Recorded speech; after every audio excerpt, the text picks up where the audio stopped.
just go ahead and welcome everyone here. My name is Bethany Radcliffe, and I work for Ben and Sarah, doing various things for From the Page, and keeping our blog living and Twitter active and newsletters going out. I'm a PhD student in Library and Information Studies at the University of Michigan, but I used to work with Ben and Sarah back when I was in Austin. So yeah, we just wanted to have this event to kind of celebrate some of our projects and show some of the awesome work that transcribers and projects have been doing. And I'll turn it over to Ben and Sarah to give a little introduction. So mostly we just want to thank you all for being here and letting us celebrate Archives Month with you, and thank Bethany for taking this over and organizing it and doing a great job, and thanking each of our speakers, because we know you have many other things you can be doing, but we're excited to hear what you have to say about your projects and that you're willing to share what you've learned and what you're doing. So this is the first of what we hope will be a series of similar forums in which we bring on people to speak who have been running crowdsourcing projects or other kinds of digital editing projects on From the Page. We're really keen on making this work well for everyone. So afterwards, if you as presenters or if you as participants have feedback, please send us email with what you'd have liked to see, what worked well or what didn't, or if you have ideas for other similar gatherings. So we are recording this, and we will send out a follow-up with a link to the recording. So if you want to share it with your colleagues or want to go back and get something that you missed, it will be available. Yeah, I think that's great. And so I'll go ahead, just to get things going, introduce our first speaker, who is Erin Wilson from Ohio University Libraries. And Erin Wilson is the digital imaging specialist and lab manager at Ohio University Libraries, where she oversees scanning operations and photography of archives and special collections materials. In addition to image production, Erin is involved with collaborative efforts to develop digital projects, describe and promote digitized content, and steward the library's digital archives. And a little about the project, Erin will be discussing, it highlights efforts to leverage From the Page for collaborative metadata creation as well as transcription. So their project uses the field-based transcription option, and they've created project tags to projects to tag works so collaborators can assist with content description. And they're also working with APIs and Python scripts to further facilitate alternative use cases and automated processes. And I will be sharing Erin's slide momentarily. Let's see. Oh, not that desktop. And can people see my screen? I can see it. Okay, awesome. And just let me know when to go forward. Okay. Hi, everyone. I wanted to focus my brief presentation on the potential for innovation that's inspired our institution's work with this excellent software. As you know, not only is From the Page designed and updated in direct response to user feedback and interests, but there is an incredible amount of flexibility built into the product, which lends itself to creative uses. So that's what I'd like to share, the ways that we found to expand our use of From the Page beyond transcription, and specifically in the development of metadata tagging projects that have led us toward new paths for automated workflows. Next slide, please. At Ohio University, our From the Page implementation started simply enough. We had already pivoted to a remote work environment in 2020, and we're seeking to find more efficient transcription workflows, as well as to provide meaningful work options for student employees and staff throughout the library who were now working from home. Our initial projects included a series of local history scrapbooks, which had a history of heavy use in our reading room. The photo captions are primarily handwritten and rich with search critical terms like people and place names. In addition to prioritizing handwritten materials from our digital archives, we also launched projects to correct computer-generated OCR transcripts. And because we were recruiting student workers from a variety of library departments, many had no transcription experience and may not be comfortable transcribing cursive script in particular. So we strove to offer a variety of projects from which they could choose. Next slide. For us, one of the software's standout features is the ability to easily track the progress of multiple collaborators and works so that the status and level of completion is fully transparent, including the transcript review process. This was an essential part of our workflow pre-pandemic when working with a team of 6 or so students on site, all of them accessing locally stored files to do that work. With the transition to a remote environment and our expanding community of collaborators, we needed a more streamlined approach. Adding to that was the Content DM integration, which enables us to import and export content directly between FromThePage and our CMS. So the more time I spent learning about the software's capabilities, I began to think, if it can do all of this, what else can it do? And that's where these last two features, field-based transcription and the availability of an API, came into play. We began to explore ways that these could be leveraged for metadata work that moved beyond transcription. Next slide. So description and tagging of digital content is another very time-consuming practice in which our student workers were engaged prior to the pandemic. And of the many configurable settings within FromThePage, we found that by enabling what's called field-based transcription, we can repurpose the transcript window to gather descriptive data. So the example you see here is a project I set up to collect information about leaf fragments from our collection of manuscript and printed leaves. The leaf is displayed on the left. You can see it zoomed in on a woodcut image of St. Anthony. And instead of a text editor on the right, you have project instructions at the top and then a set of fields that I've specified to identify the languages, document types, and features of each leaf. And these fields can be configured to accept text or to behave as a drop-down selection, which is perfect for using with controlled vocabularies.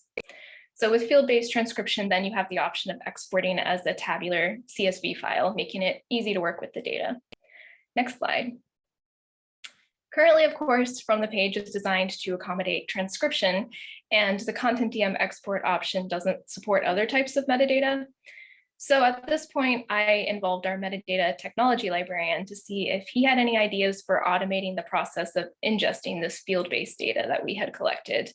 And these conversations led to the development of a Python-based toolkit to suit our unique uses and FromThePage workflows.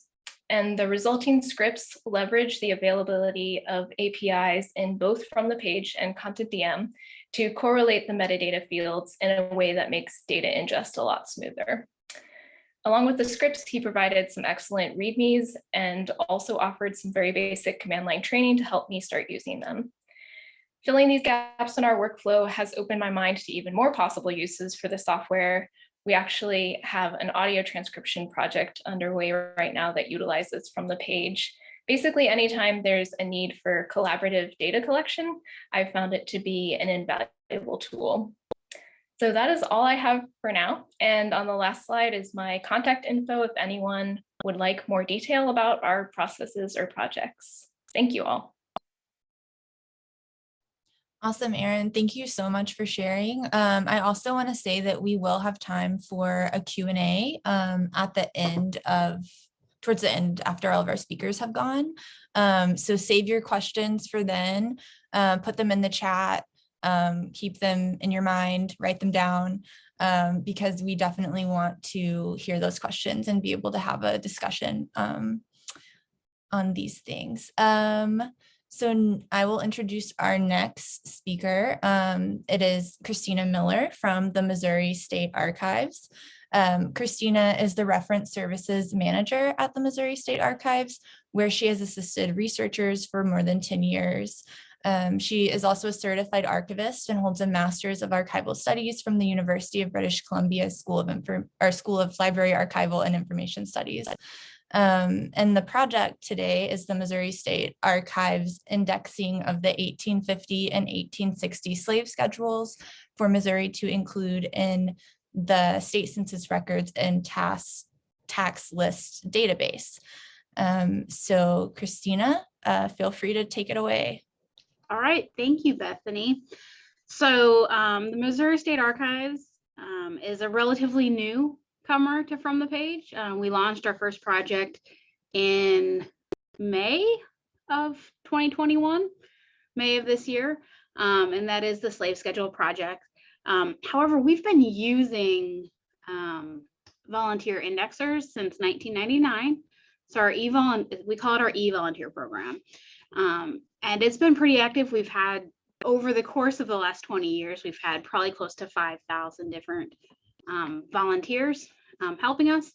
But usually it's not more than like 200 at a time on a given project. We've been monitoring From the Page for quite a few years, but it hasn't quite had exactly what we needed in terms of doing things more efficiently than we were already doing them. Until this year, when working with the Council of State Archivists, From the Page developed a spreadsheet form transcription to add to their platform. And so that's where we're like, okay, yes, we're going to start using this. So we started and launched our first project, which is the slave schedule project. So I'm going to share my screen. So we launched the slave schedules in May. We started with 1850 and we finished that within about 2 months, indexed 87,000 names, which was awesome, and have moved on to 1860. And we're getting closer to being 50% done with 1860. There's been a little bit of fun transitioning our volunteers into the new platform. Some really like it. Some don't as much, but part of that is the slave schedules are kind of rough. I pulled up an image and you can see the slave schedules actually have 2 columns. So there's actually as many as 80 names on one page that have to be indexed. And we do index and not transcribe every single column, just because it's a lot easier. With the volume of records we have, our goal is to make everything as accessible as possible and not necessarily fully indexed. We want people to be able to find it, but then allow people to kind of read it. Once people are done indexing from the page, we will be moving things into our census records and tax list database that already exists on our website. It already includes a number of state and territorial tax lists and the federal mortality schedules. And so we'll be able to add the slave schedules to this next. Future projects will include indexing the ag schedules and the industrial schedules from the federal censuses, as well as a number of other Missouri state censuses and tax lists to kind of help supplement census records. So we're really excited by the ability to use the spreadsheet-based transcription to do multiple lines of data per page instead of the kind of one-to-one that's traditionally been used. And it's been very successful. The amount of time we were able to save getting the 1850 done, like I said, it took us about 2 months and we got 87,000 names on 1,100 pages indexed, which was very fabulous. So we're very excited to continue going forward and have kind of started getting ready to load our next couple projects in. So that's everything I have to share. Thank you so much, Christina. It's really, really awesome to see one of the indexed projects with so much work having been done already. So I think we're all really excited about that. Next, we have our presenter, Thom Burns from Mount Auburn Cemetery. Thom has been the curatorial consultant in the historical collections and archives at Mount Auburn Cemetery for 3 years. Thom is also the museum and curatorial assistant at the Gibson House Museum and a digitization technician at Harvard Smithsonian Center for Astrophysics. Thom has a master's in technical art history from the University of Glasgow and a BA in the history of art from Yale University. Before moving to the Boston area, Thom worked in various museums in New York, London, and Washington, DC. His work focuses on museum management, and his art historical focus is on British and American, with a concentration in queer artists from the 1800s. And with this project, and a little bit about Mount Auburn. Mount Auburn Cemetery is America's first garden cemetery and is unique in maintaining an archive of its business and correspondence materials from its founding in 1831. Transcribing Mount Auburn was created at the beginning of the pandemic to allow for remote work of existing volunteers and staff, and has transformed into a broad public project to transcribe and make searchable the early historical documents and letters in the cemetery's collection. So with that, I will let Thom tell you more about this project. Hello, thank you so much for the invite, and I'm happy to share kind of our successes of our From the Page project, which compared to, I would say, the other groups that you might hear today, is a bit coming from a more smaller institution with a lot more, I guess, modest means, but having a resounding and great impact on our organization, as well as the individuals who work with it. So that being said, Mount Auburn Cemetery, as was just explained, is a lot of different things to a lot of people. It is first and foremost a cemetery, a place to remember people, and founded in 1831.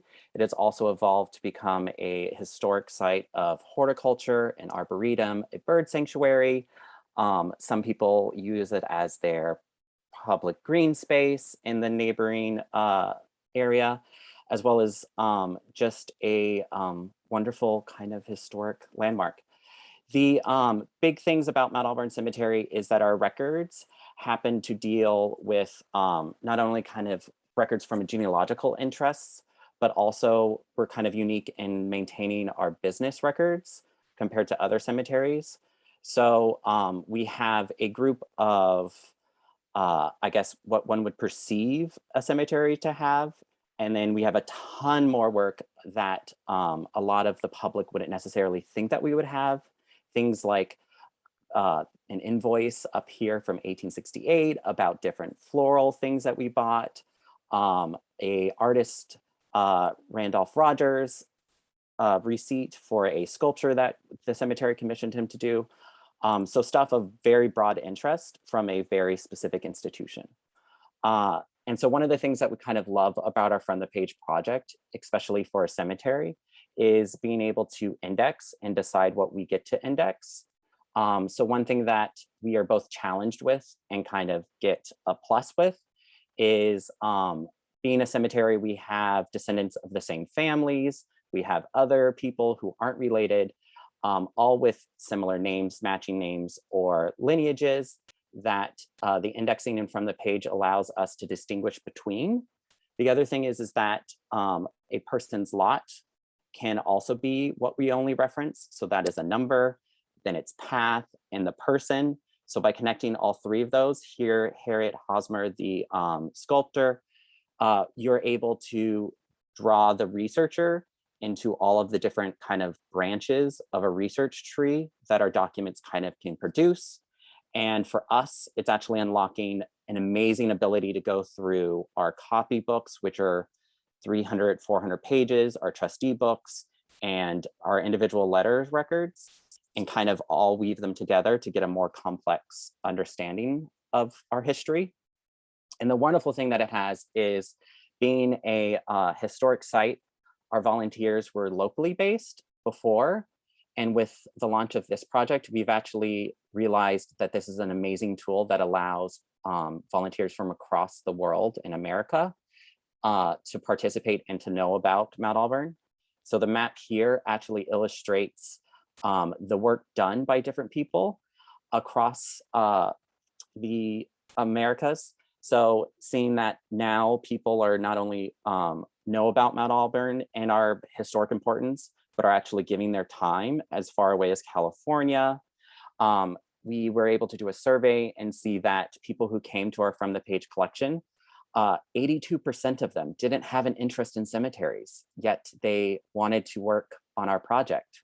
And then almost half of the people had never actually visited Mount Auburn before and were still giving their time and volunteering with us. So it's a very big group of volunteers that we've been able to grow and kind of bring into our crowd while still engaging with our pre-existing volunteers that were with us in person and will be with us again. And yeah, so our big takeaways are creating access to our materials that weren't accessible before, linking across our records, and then being able to grow and sustain a group of volunteers across America. So with that, I want to thank you for once again inviting me, and then thank all of our volunteers. Thank you, Thom. That was great. I love seeing the map of the distribution of volunteers. That was really cool. Our next presenter is Lydia Fraser from the Sandy Springs Museum. Lydia is the Archives Digitization Project Manager at Sandy Springs Museum, which is a community-driven cultural arts and heritage center in Sandy Spring, Maryland. Lydia has been with Sandy Spring Museum since 2015, and before that worked at the Textile Museum in Washington, D.C. in multiple roles over 18 years, including collections management, curatorial work, and library and archives management. She has a bachelor's degree in Asian studies and a graduate degree in information science with a focus on classification and knowledge organization. Her recent passion in her work has been addressing inequities in cataloging and metadata and developing strategies to redress these inequities in the museum's information management system. And I will go ahead and let Lydia talk about this project and what they've been doing at Sandy Spring. Oh, thanks. I'm really happy to see everyone today. As with many institutions, our transcription project blossomed during COVID in 2020. It took an outsized programmatic role for the entire institution, and I have to say it delivered beautifully. Rather than looking back, however, today I would like to look ahead and share how our From the Page transcription platform is integral to a future project called Equity and Metadata, about which we are exceedingly excited. So for a bit of background, Sandy Spring is a community located about 17 miles from Washington, D.C. that was founded by Quakers, and prior to the mid-20th century was entirely rural. Historically, Sandy Spring was considered both a town and a neighborhood, the latter encompassing a 6-mile radius from the Quaker Meeting House. Apparently, this was a reasonable distance to be traveled by horse at the time. Also, within that same 6-mile radius are a number of historically Black communities established in the early 1800s by a sizable free Black population. Many attribute Quaker activism in the abolition of slavery and the community's storied role in the Underground Railroad for fostering a safe, hospitable environment for these communities to involve.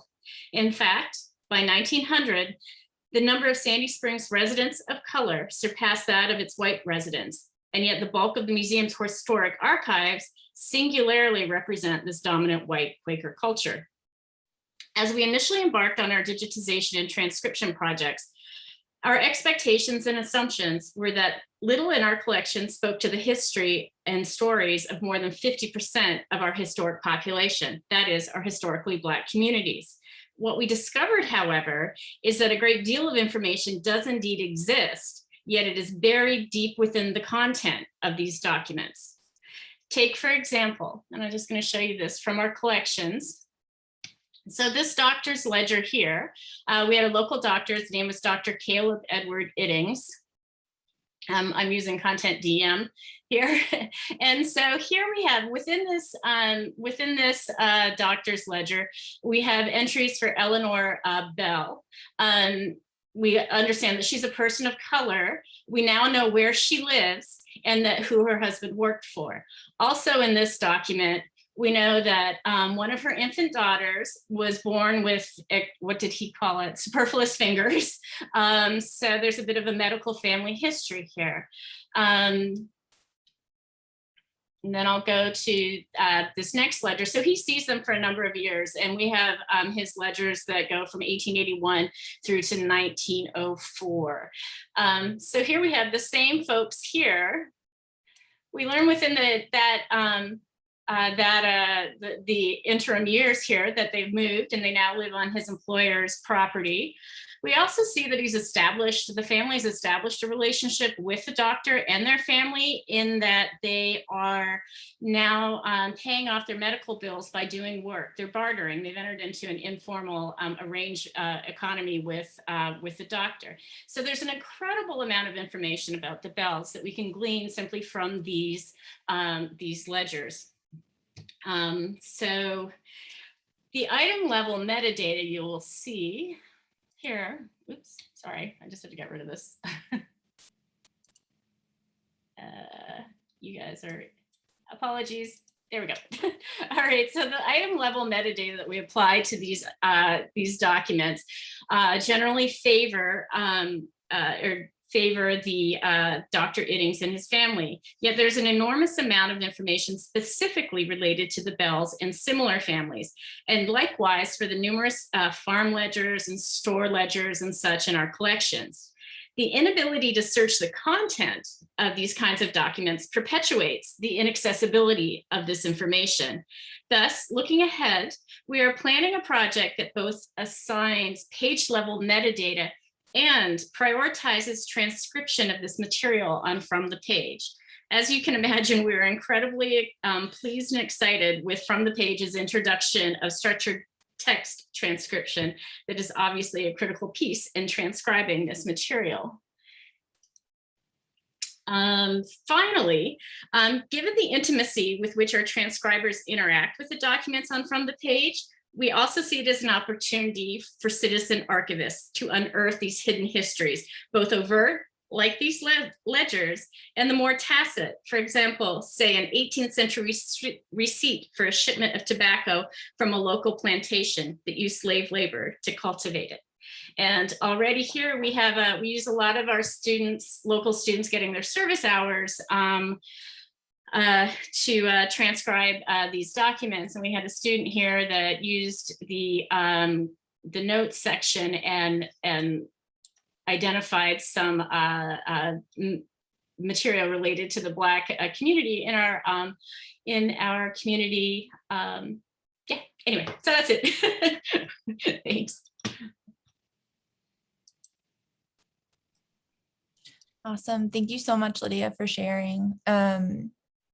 Really, again, I love seeing these projects. It's really cool to see them in action and the future plans for everything that's going on. So our next speaker and our final speaker is Andrea Meyer. And Andrea is coming to us from East Hampton Library's Long Island collection, where she's been since 2016, serving as the keeper of the pirate treasure, or head of collection, since 2019. Prior to accepting her childhood dream job, Andrea worked as an archival consultant with clients ranging from biographers to the New York Historical Society. And before that, Andrea graduated from the University of Mary Washington and worked at the New Jersey State Archives. And she also completed the dual degree program with the New York University and Long Island University, earning an MLIS and an MA in Archives and Public History. In her current position, Andrea is overseeing a migration from Content DM to TIND or TIND. She focuses heavily on public engagement through community digitization projects, exhibits, and partnering with the Plain Sight Project. And this, the Long Island collection is currently using From the Page for 2 different projects, for transcribing whaling logs and for manuscript images, and then putting some account books and church records on From the Page to support work with an organization dedicated to identifying and telling stories of local enslaved people called the Plain Sight Project. I will now turn it over to Andrea to share the details about this. So hi, everyone. Let's see if I can share my screen. Hopefully this is working for you guys. So basically, a lot of what we've been doing has been working to start this new migration and kind of trying to integrate everything and work through kind of transitioning everything off of a Content DM based website through the state onto this brand new, technically not yet publicly launched, it launches November 11th, website that we produced with tind.da. It was a kind of a custom creation. And we really love that it has a lot of kind of library encoded things, but it also lets us do some things that we are really excited about in terms of the text transcription. We can now embed side-by-side view, which just kind of pops out to the side here. What will be searchable text. It's currently searchable with an F3 key, but down the road it will be just any user will be able to search it the way you would search a searchable PDF. Just, you know, the little window pops up at the bottom and you can go through and see it, which to us is really exciting to be able to search a manuscript and have keyword results for something like in our whaling logs, to see something like the word whale show up everywhere it appears, and just go straight to the page that it's appearing on in terms of a manuscript image. So let's see, I have a couple, I'm kind of getting ahead of myself here, but we found that we can really just go ahead and do this kind of keyword searching. We're waiting for one more update. It's supposed to be done before we go public in the next few weeks to make this fully accessible. But we're really excited that we can actually do this now with our new site. And right now we're actually kind of in a very interesting position because we are trying to kind of migrate everything out of Content DM, where it ingests so nicely, and just put it on from the page now while it's easy. So we've put up about 63 different volumes of our 70 different whaling voyages. We've had actually also 63 transcribers taking part in this. And I'm constantly getting more emails saying that somebody else has made changes or edited things. This is actually our whaling log voyage, the France, which we've actually had pretty much completely transcribed by volunteers. And I have to say, we have done absolutely no publicity about this so far. We stuck a link to FromThePage on our homepage, and we keep thinking that we're going to do this big like publicity campaign and that it's coming. And I have to say, I've been so distracted with migration and everything else that we've been doing that we just haven't even gotten there yet. And somehow I still already have 63 people transcribing things, and it's been amazing. We were so taken with how much interest we had in our whaling logs. I said, let's try this with the Plain Sight Project. The Plain Sight Project is a local effort to find all of the records relating to enslaved people in the area and document who they were and what we know about them. And so let's see if I can do this properly. I always have a hard time switching between screens when I'm doing this. I have put up a bunch of different, let's see if I can do this quickly. I'm sorry. Let's see. Put up a bunch of different church records, and I've put up an account book or two. These are mostly from the Hedges family, and they show different records of who is buying shoes. Andrea, we can't actually see your screen. I'm sorry. It's okay. I always find it hard to switch between. I should be better at this by now. I'm so sorry. Let's see if I can get this right. Here we go. Thank you. Thank you so much, Sarah. Hopefully you can see it now. So far, this one hasn't really had much in the way of attention, but we've put up several account books now. And we have started to see a few of them get transcribed. And we actually found an archivist for another collection because she had been transcribing so many pages. One of our neighboring collections actually needed them. I'm sorry.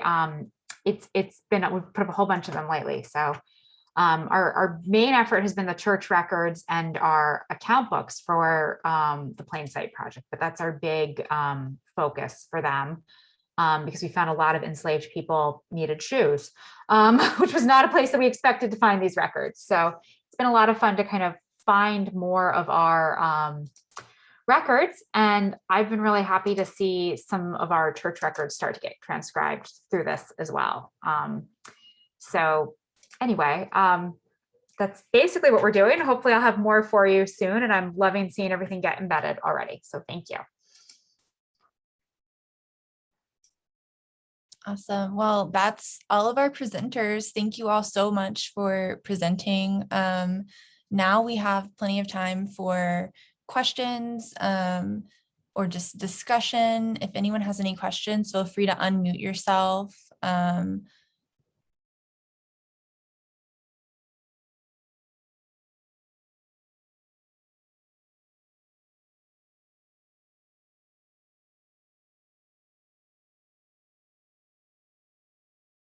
There were some questions earlier in the chat. Oh yeah, I see that. There were some questions about Christina's project. Candace asked a bunch of questions, but how many people, so one thing that From the Page has is a statistics tab that's public, so you can go see for any of these projects, kind of how many people have contributed to it, how many pages have been transcribed, so you can poke around and learn some of that on your own. But Christina says about 75 on their first round. Candace had a follow-up question. I didn't quite understand about full hosting. So Candace, would you mind asking that question again? I think that was for the cemetery one. I was just wondering if they were exporting that information or if it was just hosted on From the Page.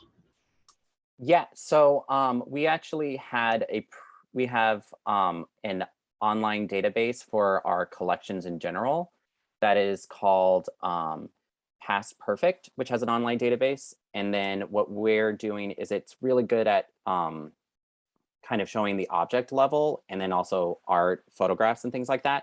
And so what we're actually able to do is instead of just having a picture of a book, we're starting to insert a link that'll take it to From the Page. So yes, it's kind of double hosted. So everything's fully hosted on From the Page and the transcriptions are living there right now, but we're utilizing just cross-linking in order to make that accessible and easy to find. Yeah, I don't think anyone today is using this, but we have PDF exports and Word exports, so you could move them manually as well as via these kind of technical APIs. We actually exported a bunch of items with the full text option as well, not neither one of those, and just manually like that.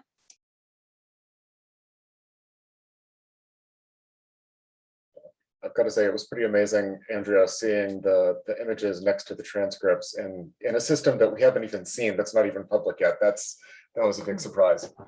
And we think it will actually work with the IIIF export. We can't quite play with it enough because of the password protection still. So I think you guys are going to love what actually comes out of it. It's really exciting. Yeah. Cool. I've been blown away by all of these projects. You guys are doing so much more than we knew, because we just got to watch what you're doing, but we don't know what you're doing once you get it out of From the Page. Yes. It looks like we have a question in the chat from Claudia, maybe to all presenters. Based on your experiences, do you have any recommendations for how to recruit or attract transcribers?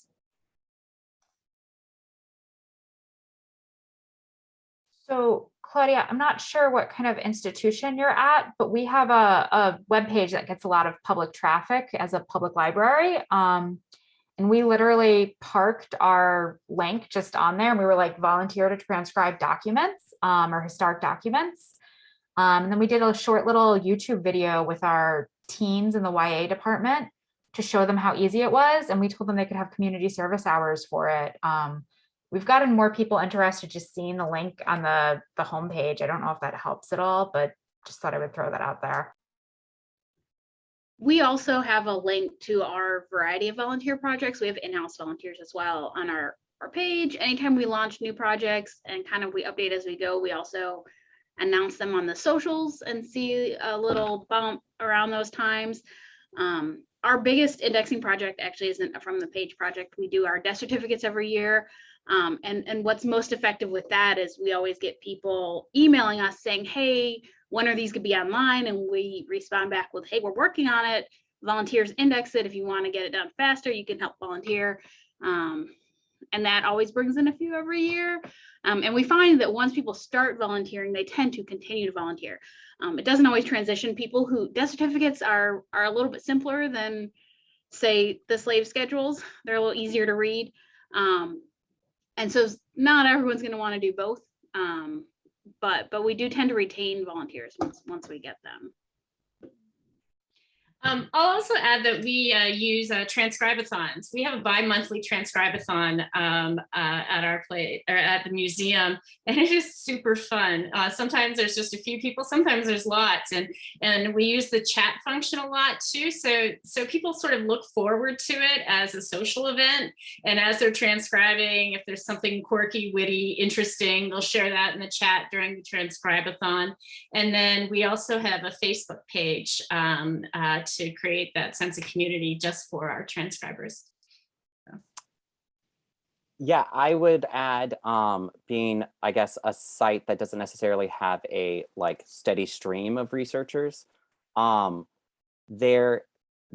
thing that we actually had is when we did PR related to National Endowment for the Humanities grant that we were awarded for the project, that we found that electronic versus print press was more successful at actually getting people over, even for publications that were like very akin to our mission and our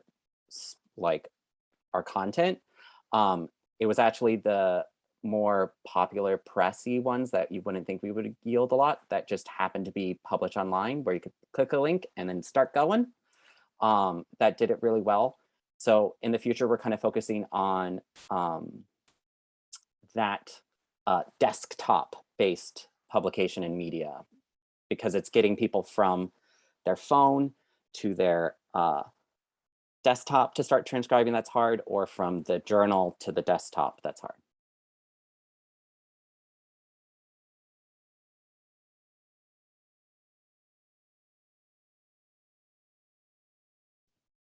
It looks like Lydia had a question for Erin. Do you want to ask that out loud, Lydia?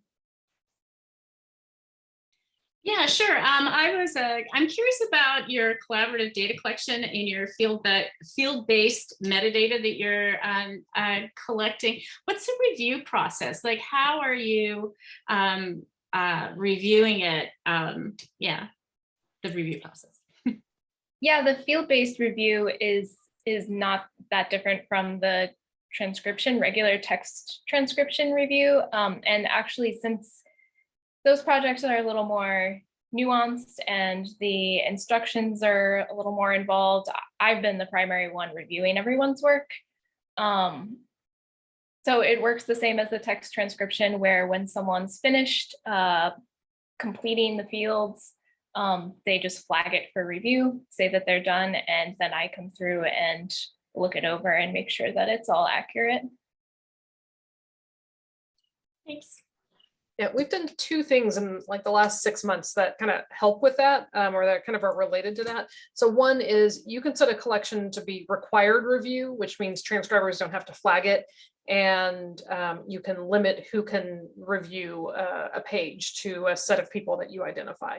So that's something that COSA, the Council of State Archivists, funded maybe 6 months ago, or we released it about 6 months ago. So not everyone knows about that. The other thing is we're actually in the middle of beta testing right now a metadata description feature, which is exactly what Erin and her team have been doing, except that it works better for like being able to page through a multi-page document while keeping the same form on the right side. Because we realized that people were doing this with the tool, but it wasn't quite perfect for it. So we wanted to be able to kind of make that work a little bit smoother. So that'll probably be out in a month or so.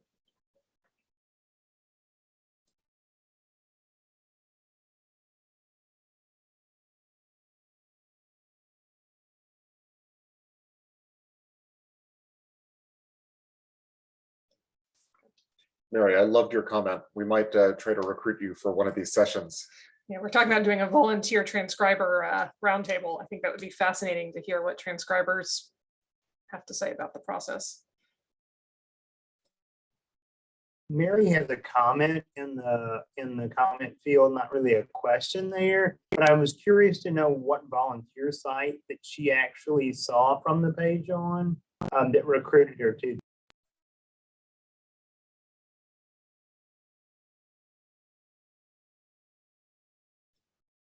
Mary, if your microphone works, we'd love to hear it. And if not, feel free to answer in the chat.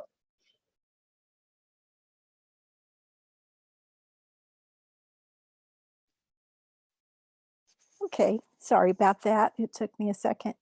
I believe it's been a while. I believe that I found it through the North Carolina State Archives while I was searching some family history things and saw the opportunity and signed up, but I had not done any transcribing yet. And I got a recent email from the page, and it had several different opportunities listed. And one thing that really helped me was it gave descriptions of the different projects. So I was able to find something that piqued my interest. And I think that was very helpful as a volunteer to have that. I'm a little nervous about how I've done so far. So maybe if you do a beginner session that just walks through, the appropriate way to transcribe, and I did read the helpful hints, and that made me feel a little more confident. But I'm really excited about it, and I have posted something on my Facebook page, and a bunch of friends are, how do you do this? I'm really interested. And so I think we could recruit some volunteers. There are a lot of people that are retired, and I'm a recent retired school teacher, so I just needed something I could do from home and feel like I was contributing. So thank you. Thank you, Mary.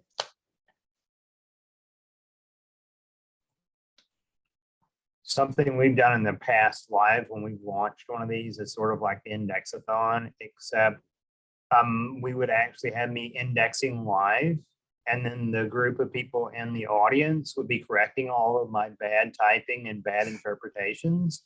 And so it was hilarious. And well, I'm a horrible indexer, let's be honest. And so it provided a venue that actually reinforced what they were supposed to be doing as well as what I was not supposed to be doing. And a little bit of that was staged. And then there were like really great teachable moments that were totally just me being a bad indexer. So John Dugan, Missouri State Archivist, folks. Yes. And I think this is important, right? Because we all feel stupid doing this work because it is hard, and realizing that your transcribers have that, are not sure of themselves, and to get them over that hump. That's why transcribathons are great, because it puts people in the same room or in the same virtual room, and you can kind of hold their hand and get them over the hump so they become more comfortable. And John's example is fantastic, because if the state archivist is having trouble reading these things, then surely we can all deal with it, or we all understand it's hard, right? It gets you over the intimidation.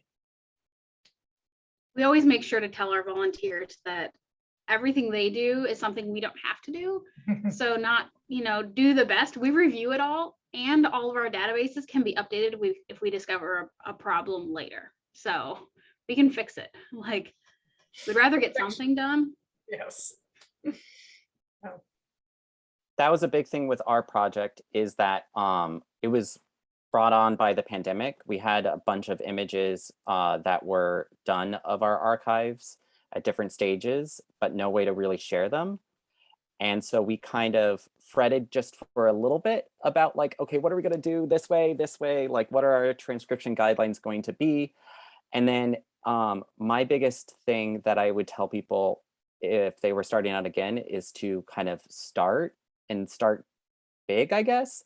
We originally were like putting a lot of the work on us, being like, oh, well, we have to teach our on-person volunteers exactly how to do it. They have to sign up for a tutorial, and then we have to do a tutorial. That didn't work. That actually kept people from engaging with the project, and making it too high of a bar to get under. So by just kind of opening it up and kind of just rolling with it, it made the project a lot easier for us to both like create the processes to ingest it, and for us to just get it going and get that momentum.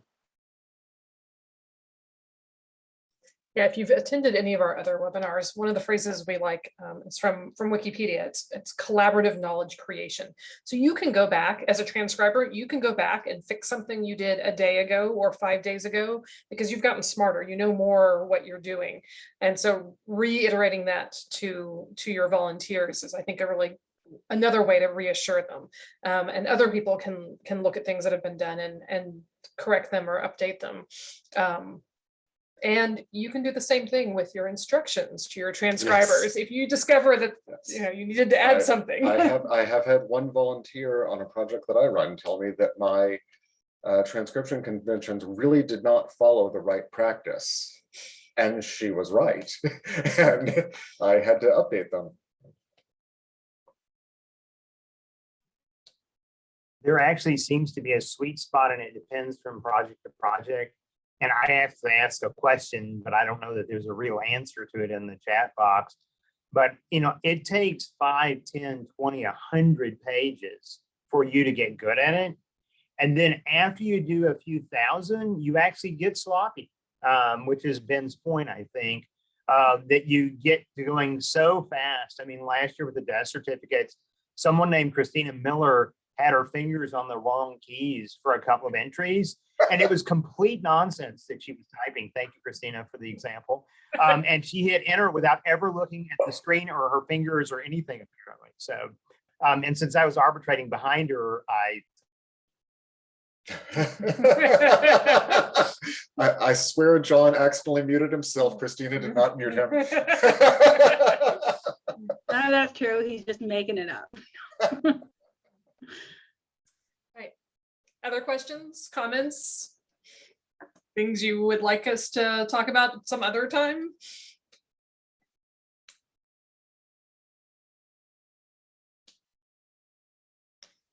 I was going to add in the chat, I saw Beverly's comment, who I think left, but thinking about starting from the page project, if there's anyone else that's thinking about it, Ben and Sarah are doing a webinar next week, November 5th, about starting your first from the page crowdsourcing project. So you can sign up at that link if you're interested.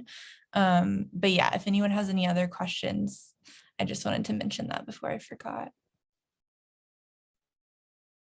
What is the impact of simultaneous projects versus just having one? I don't know the answer to that. Does anybody else? Okay, Andrea has some comments. Well, I don't know all of how this works for everyone else, but in terms of us throwing up a ton of stuff, we have a lot of half-finished stuff. But I also think it's been really useful in that I've had people that have contacted me and said, look, I'm just not feeling this, or I can't do whaling logs. And I can actually redirect them to some of the other projects that are up there. So I think if you're going to do it, doing a bunch of variety in terms of what you're offering might be good. And I would say also be prepared for the fact that you'll have stuff that's less finished quickly. Yeah. One of the things, so sorry, go ahead. Yeah, that was kind of our strategy, is to make sure that there is enough for people to engage with, but not enough for people to get overwhelmed or distracted by. So we actually have only 2 collections is the way that we run our project. One is private and it's our loading dock, and the other one is the public one. So whenever we see like in our material, we also actually have it set up in different sets and kind of are catering towards the format of our documents. So a lot of people just like to do our trustee records, which is one person's hand, goes through and it's just meeting minutes. Other people like to do individual letters, and just making sure that there's that chunk there. And at different times, we'll see one of those formats go quicker than the others, and you just upload new ones.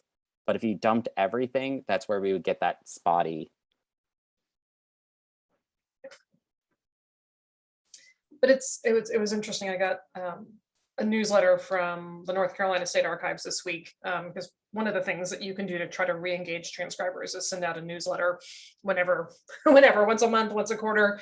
And their colonial court records project, which was hard, the colonial handwriting was really hard, and they launched it right after Christmas last year, or right around Christmas last year. was down to, I think, had 2 pages left to be done. But in the newsletter they put out, the call, it's like 2 pages. Come on, people, let's get this done. Because that's part of how you kind of have to start pushing to get things to completion when you have a lot of projects going at once.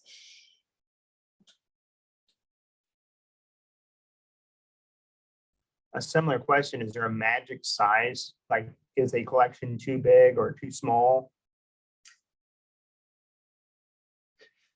You know, I remember that Megan Ferreter, who's now at the Library of Congress Labs, and back when she ran the Smithsonian Transcription Center, she had run statistics on this and on document size, and basically said that anytime they had a project that was 100 pages, it would be finished the next day. That was like the absolute sweet spot of people just racing through whatever the thing was. And of course, anything that was down to like 10, you have volunteers fighting over wrapping those things up.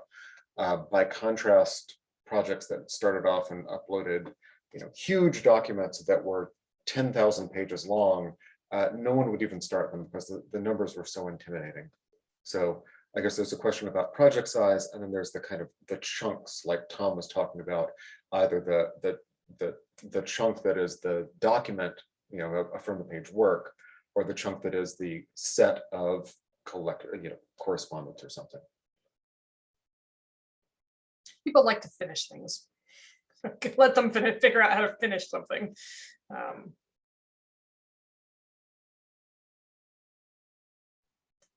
It looks like we have just a few minutes left. Are there any other questions?